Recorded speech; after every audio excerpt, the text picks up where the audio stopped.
न जाने कैसी छींक आ जाती है, पता नहीं चलता। तुम तो बिल्कुल तुम्हारे पापा के जैसे छींकते हो प्रियंका।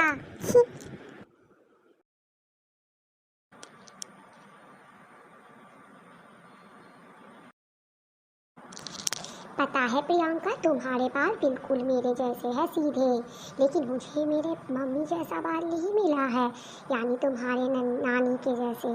तुमने देखा है ना नानी के बाल कितने घुंघरालू हैं। हाँ मम्मी, मैंने देखा है नानी के बाल बिल्कुल घुंघरालू है, लेकिन मैं बहुत खुश हूँ कि मुझे आप जैसा बाल मिला है, बिल्कुल सीधे। हम सभी को कुछ ना कुछ पहचान अपनों से मिलता है ना मम्मी? हेलो चिल्ड्रन, कैसे हो आप सब? কেমন আছো তোমরা সবাই?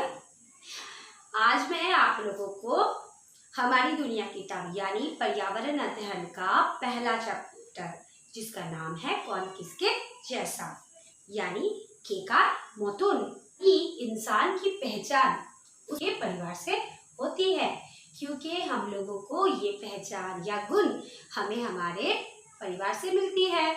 इस परिवार का मतलब हमेशा अपना मम्मी और पापा नहीं, दूसरे कोई भी हो सकते हैं, मम्मी के घर वालों से भी या तो पापा के घर वालों से।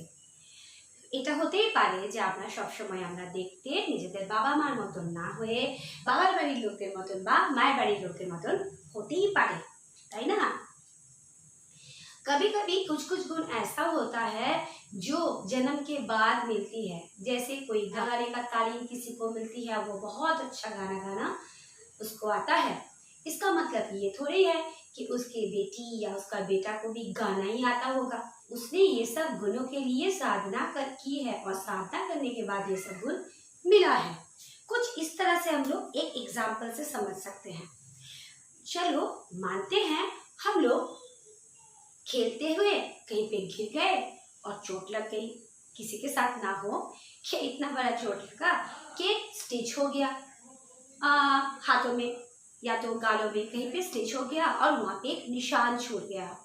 तो इसका मतलब ये थोड़ी है कि उसके बच्चे के भी गालों पे उस तरह का निशान आ जाए, नहीं, क्योंकि ये निशान तो उसको जन्म के बाद मिला है, लेकिन जन्म के समय से मिला हुआ निशान, पहचान, गुण, ये सब एक जनरेशन से दूसरी जनरेशन तक जाती है, यानी एक पीढ़ी से भी कह सकते हैं, एक पीढ़ी से दूसरी पीढ़ी तक जाती है। অর্থাৎ কারণে অ্যাক্সিডেন্ট হয় বা খেলতে গিয়ে কোথাও লেগে গিয়ে চোট লাগে এবং সেখান থেকে ওর কোনো কাটিং মার্ক হয়ে যায়, সে তার মানে সেটা নয় যে তার ছেলেমেয়েরও ওই জায়গাতে কাটিং মার্ক থাকবে, কেমন? ঠিক সেইভাবেই যদি কেউ ভালো গান গাইতে পারে তার অর্থ এটা নয় যে তার ছেলেমেয়েও ভালো গান গাইতে পারে, হতেই পারে সে নাচতে পারে বা पियानो बजाते पारे। तो चलिए हम लोग शुरू करते हैं। कौन किसके जैसा में यहाँ पे बताया गया है, प्रियंका बाहर खेल रही थी, अचानक तेज हवा चला और धूल उड़ने लगी। प्रियंका दौड़ी दौड़ी घर के अंदर आई, आते ही वो चीखने लगी। प्रियंका की माँ बरामदे में समाचार पत्र पढ़ रही थी। उसके पिताजी रसोई में सब्जी छांट रहे हैं। माँ ने कहा, अरे तुम तो बिल्कुल अपने पिताजी की तरह चीखती हो। इस तरह का बातें हम लोग को अक्सर घर में सुनाई पड़ती है कि अरे तुम ये काम तो तुम्हारी बुआ जैसी करती हो, अरे तुम तो ये अपने पापा पर गया हो, अरे तुम्हारा नाक नक्शा तो बिल्कुल तुम्हारे माँ जैसे हैं। तो ये कुछ खास पहचान होती है जो हम लोगों को अपने पीढ़ी से मिलती है, हमारे परिवार के सदस्य से मिलती है। तो क्या आप लोगों में से कोई बता सकते हो कि आपका चेहरा या आपका कुछ गुण आपके परिवार के कौन से सदस्य के साथ मिलते हैं? अगर बता सकते हो तो ज़रूर आप आपके किताब की इस जगह पे जो कॉलम दिया हुआ है इस पर आपकी पहचान और वो किससे मिलती है ये ज़रूर लिखिएगा। अब हम लोग और आगे बढ़ते हैं। यहाँ एक सुमी की कहानी बताया गया है। सुमी एक लड़की का नाम है। सुमी एक लड़की है जिसके नानी के बेटे का नाम है सोमड़ा। ये फ्लो चार्ट के माध्यम से मैं सिखाऊंगी। ये है सुमी। सुमी के घुंघरालू बाल, इसीलिए इसका बाल घुंघरालू किए हैं। लेकिन आप पिक्चर पर मत जाइए, मेरा ड्राइंग बहुत पुअर हुआ है। आप लोग तो इससे भी ज़्यादा अच्छा पिक्चर बना लोगे। सुमी की नानी, ये है सुमी की नानी। सुमी की नानी का भी देखो घुंघरालू बाल। और नानी के बेटे जिनका नाम है सोमराम। अच्छा, यहाँ तक हम लोग जो पढ़े, ये क्या आप अपने के साथ रिलेट कर सकते हो? मानो ये आप हो और आपकी नानी है ये और उनके बेटे हैं ये, यानी ये आपके कौन लगे? यस, आपके मामा जी। यहाँ सुमी के मामा जी का नाम है सोमराम और मामा के 2 बेटा बेटी हैं। एक बेटी है जिनका नाम है सीनी और बेटा है जिनका नाम है मनीष।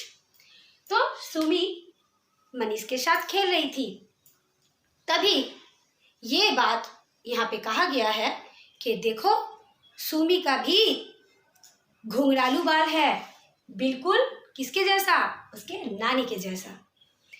तो यहाँ से हम लोगों को क्या पहचान मिला कि सुमी का बालों का स्ट्रक्चर कहाँ से आया है? उनके नानी के जैसा। इसी किताब में कुछ प्रश्न दिया हुआ है, उसका हल ढूंढते हैं। तुम अपनी चचेरी बहन ममेरे भाई की कोई पहचान देखो, जैसे आंखों का रंग, कद, नाक, आवाज। बताओ कि ये पहचान तुम्हारी माँ के परिवार से आई है या पिता की तरफ से आई है। तो यहाँ पे एक तालिका दिया गया है पेज नंबर 2 में, वहाँ पे सुमी से यहाँ पे उदाहरण के लिए दिया गया है, लेकिन तुम लोग अपने नाम देकर इस पहचान को पूरा करना। सुमी की खास पहचान घुंघराले बाल किससे मिलती जुलती है? उसकी नानी से, यानी माँ की तरफ से आई है या पिता की तरफ से? जरूर माँ की तरफ से। तो माँ की तरफ से टिक लगा देना है। वैसे आप लोग भी अपना कोई पहचान को यहाँ पे लिखिएगा, उसके बाद वो किससे मिलती जुलती है वो लिखिएगा, और उसके बाद क्या वो उसके मामा के घर की तरफ से आई है या पिता के घर की तरफ से आई है, वो देखकर उस कॉलम में टिक लगा देना है। तब ये सूची आपका पूरा हो जाएगा। और इसके बाद हम लोग ज्ञात करेंगे कि घर के लोगों की ऊंचाई किसका कितना है। जैसे आपके परिवार के सदस्य, आपके पिताजी, आपके दादाजी, आपके माँ, आपकी बहन, भाई, दीदी, चाचा, सबका नाम यहाँ लिखेंगे और उनसे आपका रिश्ता क्या है। जैसे पापा का नाम कुछ हुआ तो वहाँ के पापा का नाम लिखेंगे और यहाँ लिखेंगे पिता, और फिर उनका ऊंचाई यहाँ पे लिख देंगे। ऐसे करके हम लोग इस सूची को पूरा करेंगे। और इस ऊंचाई मापने के लिए तो आप लोग गणित के कक्षा में सीखे ही होंगे कि हम लोग को मेजरिंग टेप लेना पड़ता है, और मेजरिंग टेप की सहायता से आप किसी के भी कद का पता कर सकते हैं। सुमी की नानी से लेकर मनीष तक के नामों की सूची अपने कॉपी में बनाओ। बिल्कुल बना सकते हैं। सुमी की नानी पहले लिखेंगे, उसके बाद लिखेंगे सोमरा, फिर लिखेंगे सीरी और फिर लिखेंगे मनीष। तो ये उनका सूची बन गया। सुमी का किससे क्या रिश्ता है, अब ये लिखना होगा। तो इट्स वेरी इजी, आप लोग लिख लोगे। नेक्स्ट क्वेश्चन है, तुम्हारे नानी के बेटे से तुम्हारा क्या रिश्ता है? नानी के बेटे यानी मामा, राइट। यानी मेरे नानी के बेटे के साथ मेरा रिश्ता है मामा और भांजी का, जिसे बंगला में हम लोग भगनी भी कहते हैं, मामा भगनी। नेक्स्ट, तुम्हारा अपने नानी के बेटे की बेटे से क्या रिश्ता है?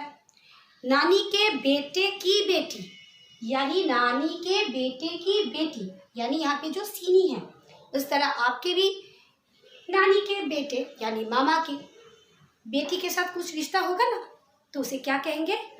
बिल्कुल इजी, ममेरी बहन, जिसे हम लोग बंगला में कहते हैं मामा तू तो बोल। बंगला वाले समझ पाएंगे। तो अब हम लोग देखेंगे कि आज हम लोग का होमवर्क क्या होगा। फर्स्ट पेज में ये जो एक टेबल जैसा बनाया हुआ है, इसको आपको फिल करना है अपने कॉपी पे। सेकेंड पेज में यहाँ कुछ क्वेश्चन दिया गया है, इसको भी अपनी कॉपी पे लिखनी है। और लास्ट काम आपकी है, यहाँ जो एक टेबल जो हम बताए कि मेजरिंग टेप के जरिए आपको सबके कदों को मापना है, तो इसे आपको फिल करना है। अगर इस संबंधित आपको कोई भी असुविधा हुआ तो आप अपने स्कूल के शिक्षक के साथ व्हाट्सएप के जरिए कांटेक्ट कर सकते हैं। आशा करती हूँ आज का वीडियो आप लोगों को अच्छा लगा होगा, आपको ये पाठ समझने में कोई दिक्कत नहीं होगी। इसी के साथ आज का वीडियो यहीं पे समाप्त करती हूँ।